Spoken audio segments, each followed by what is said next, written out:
O Evangelho segundo narrativa de Mateus, no capítulo 23, a partir do verso 1, nos diz: Então falou Jesus à multidão e aos seus discípulos, dizendo: Na cadeira de Moisés estão assentados os escribas e fariseus. Observais, pois, e praticais tudo o que vos disseram, mas não procedais em conformidade com as suas obras, porque dizem e não praticam, pois atam fardos pesados e difíceis de suportar, e os põem sobre os ombros dos homens. Eles, porém, nem com o dedo querem movê-los, e fazem todas as obras a fim de serem vistos pelos homens, pois trazem largos filactérios e alargam as franjas das suas vestes, e amam os primeiros lugares nas ceias e as primeiras cadeiras nas sinagogas, e as saudações nas praças, e os serem chamados pelos homens Rabi, Rabi.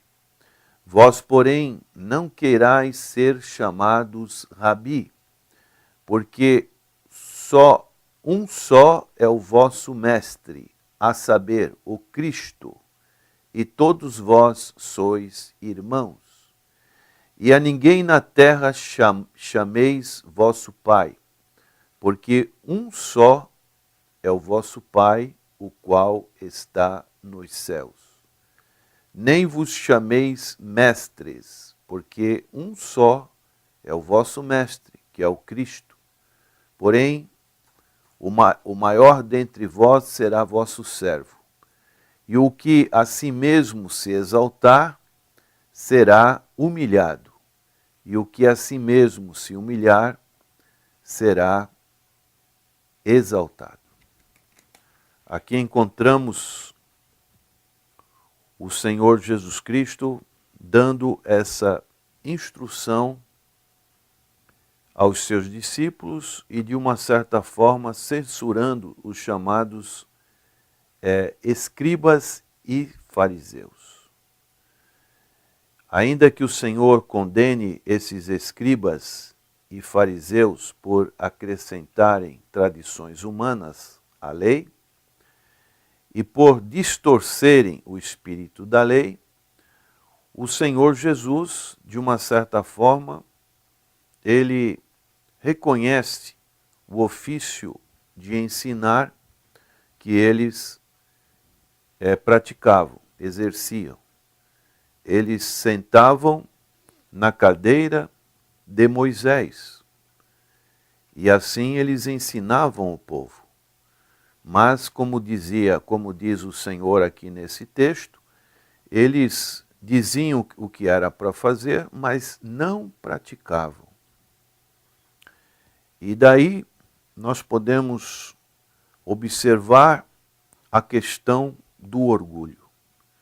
No reino de Deus ou no reino dos céus, são sinônimos essas palavras, podemos dizer que o maior pecado é o orgulho. Por inúmeras razões, ele é colocado dessa maneira. E a palavra de Deus, em vários textos, nos falam a respeito dessa prática, ou desse sentimento, ou dessa ação. O salmista Davi, no Salmo 59, no seu verso 12, ele diz assim: pelo pecado da sua boca e pelas palavras dos seus lábios, fiquem presos na sua soberba, e pelas maldições e pelas mentiras que proferem. Palavras bem fortes, que a boca, o lábio, faz com que a pessoa fique presa no seu orgulho. Também encontramos no livro de Provérbios, no seu capítulo 8 e no seu verso 13, o temor do Senhor é aborrecer o mal, a soberba e a arrogância e o mau caminho, e a boca perversa aborreço. Então, o primeiro pecado, o maior pecado, que é o orgulho, ele tem número de razões que poderíamos apontar. O orgulho foi o pecado fundamental de Satanás. Ele pôde dizer: eu posso fazer melhor do que Deus. E Satanás pensou que poderia fazer algo melhor em governar o mundo. E daí esse pecado, este orgulho, tomou conta do seu coração. Dois profetas, Isaías e o profeta Ezequiel, falaram a respeito deste assunto. E no capítulo 14 de Isaías, no seu verso 12 a 14, o profeta, falando a respeito de Satanás, ele disse: como caíste do céu, ó estrela da manhã, filha da alva, como foste lançado por terra, tu que delimitavas as nações. E tu dizias no teu coração: eu subirei ao céu, e acima das estrelas de Deus exaltarei o meu trono, e no monte da congregação me assentarei, da banda dos lados do norte. Subirei acima das mais altas nuvens, e serei semelhante ao Altíssimo. Aqui está o orgulho. Outra situação, outra razão que podemos apontar para o orgulho, que sendo o maior pecado no reino dos céus, é que o orgulho leva ao pecado da rebelião. Quando adotamos uma atitude orgulhosa de levar adiante o plano para a nossa vida e influenciarmos os que estão ao nosso derredor, nós estaremos entrando em conflito com o plano de Deus. Deus tem o seu plano de salvação, mas nós achamos que este plano não é suficiente. Queremos inventar um outro plano, e isso chama-se rebelião. E além de ter uma rebelião individual, podemos influenciar outras pessoas. E a palavra de Deus em Tiago 4:6 diz que Deus resiste aos soberbos,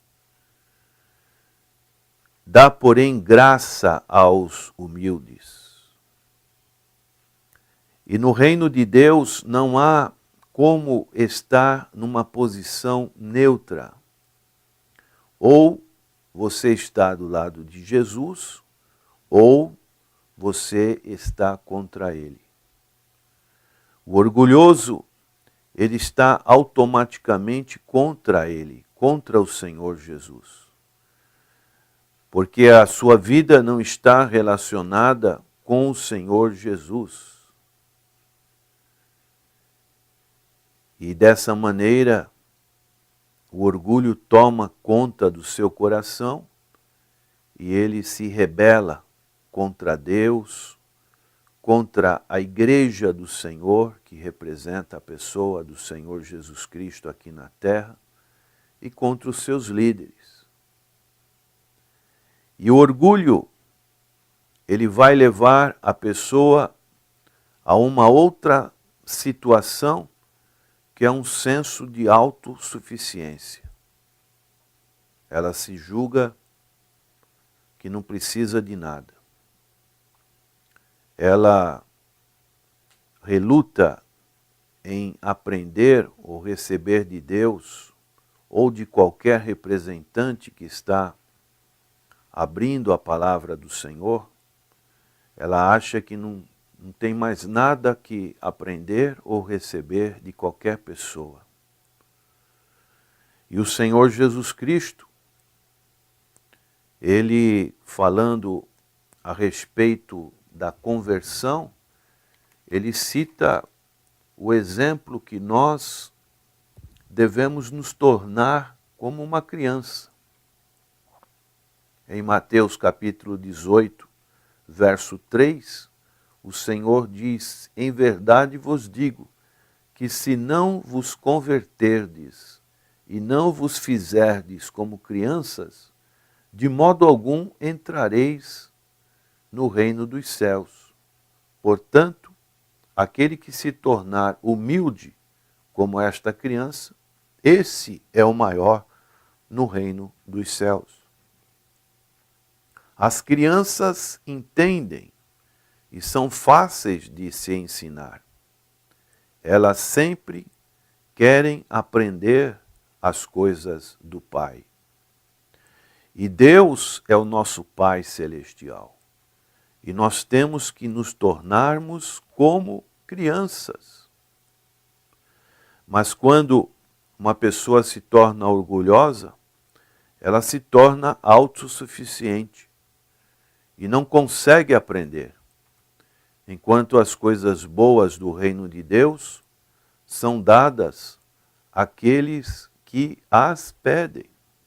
Por isso o Senhor, no Sermão do Monte, ele pôde ensinar: pedi e dar-se-vos-á, buscai e achareis, batei e abrir-se-vos-á. Se você não pedir, você não receberá. O nome de Deus revela essa verdade. Quando Deus se identificou com Moisés, ele disse: eu sou o que sou. Por que Deus disse isso? Porque ele é a provisão para a sua necessidade. Ele é o sou para a cura que você precisa, para essa doença que muitas vezes o médico, a medicina não consegue resolver. Ele é o eu sou para a sabedoria, as coisas que inquietam o seu coração, as dúvidas que você pode ter com relação às coisas desse mundo. O Senhor Jesus, ele é a verdadeira sabedoria. Ele pôde dizer em Mateus 12, 42, eis aqui quem é maior do que Salomão. Então o Senhor, ele tem as respostas para as perguntas mais inquietas que podemos ter na nossa mente.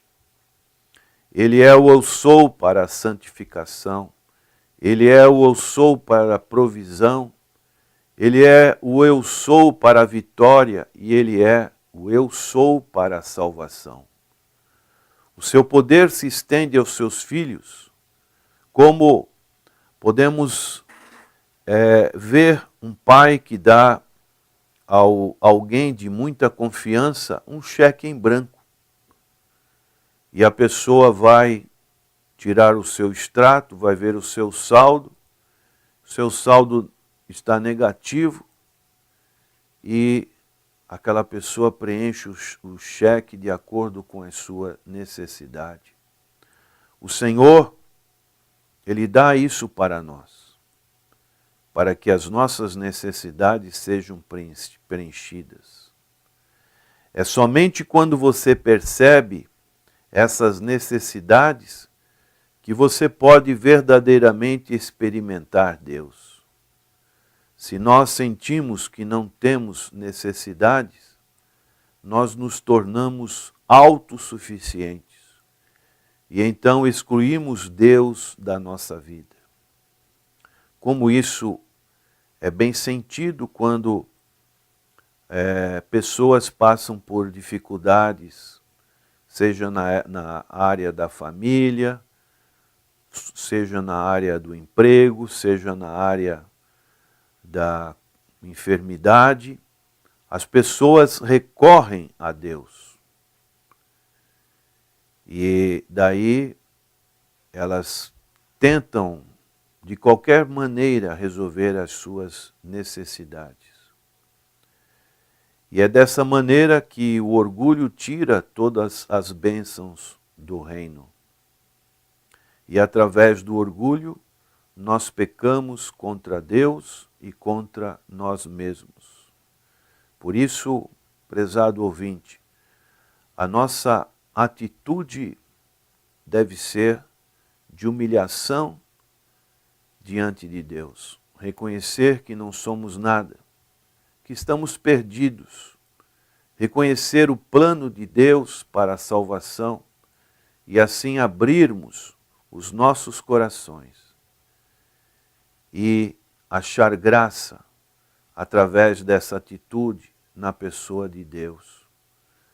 E você nessa manhã é convidado a deixar de lado todos os seus pensamentos, todas as maneiras que você tem pensado de autossuficiência, e você abrir o seu coração para Deus e convidar o Senhor Jesus Cristo, como o Senhor ensinou em Mateus 18:3. Em verdade vos digo que se não vos converterdes e não vos fizerdes como crianças, de modo algum entrareis no reino dos céus. A conversão é o homem voltando-se para Deus e recebendo a dádiva que Deus tem através da salvação na pessoa e na obra do Senhor Jesus Cristo. Oremos. Senhor, que os corações estejam maleáveis, que o sol da Tua palavra, o sol da justiça, possa derreter os corações endurecidos, e assim o Espírito Santo trabalhar nesses corações, promovendo uma limpeza, uma mudança de pensamento, e que essas vidas estejam na humildade, como o Senhor Jesus disse: vinde a mim todos que estáis cansados, sobrecarregados, oprimidos, e aprendei de mim que sou manso e humilde de coração, e encontrareis descanso para a vossa alma. Este é o convite que o Senhor Jesus faz para os perdidos, para os pecadores. Para isso ele veio a este mundo. Opera essa transformação, essa conversão nos corações. É a nossa oração em nome do Senhor Jesus. Amém.